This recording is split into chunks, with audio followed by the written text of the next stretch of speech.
Hi, I'm Rich Breckner at Inside HPC, and we're here at Avere Systems booth at SC11. I'm here with Rebecca Thompson, your VP of Marketing.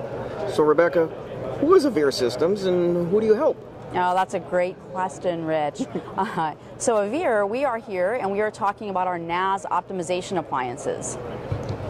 What does NAS Optimization mean? I knew you were going to ask that. So actually, NAS Optimization does three very important things. Number one, it improves the application performance of any storage, any NAS-based storage. Number two, you can do that across storage anywhere in the world. So, it makes sense, put storage wherever you like it. And then third, it's going to save you a ton of money. So how is it doing that? Is it caching things? Is that the basic principle behind this, or how does it work? So essentially, you almost could think of it as our NAS optimization devices think of it as like an edge filer. So essentially, they're front-ending. So you have these devices, and yes, they in ways act like a cache, but they're sitting in front of kind of more bulk-oriented storage, and they're handling all the active data, while all the data at rest, the slow, the unused data, is sitting on the resident filer, the core filer.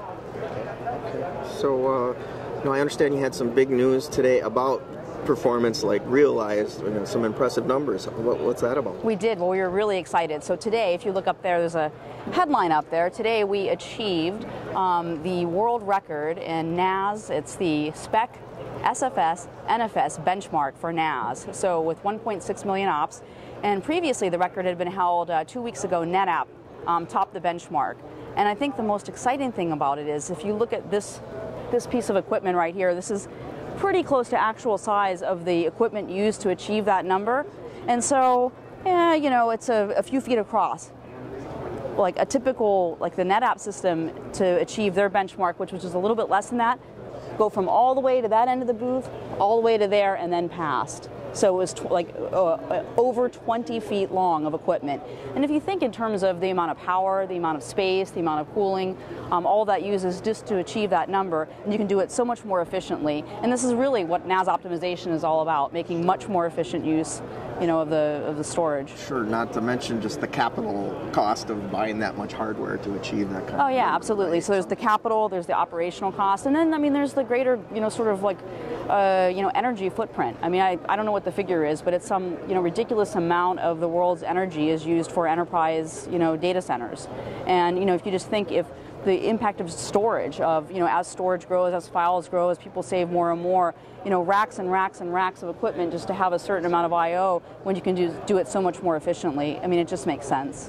Why wouldn't you want to optimize your NAS then?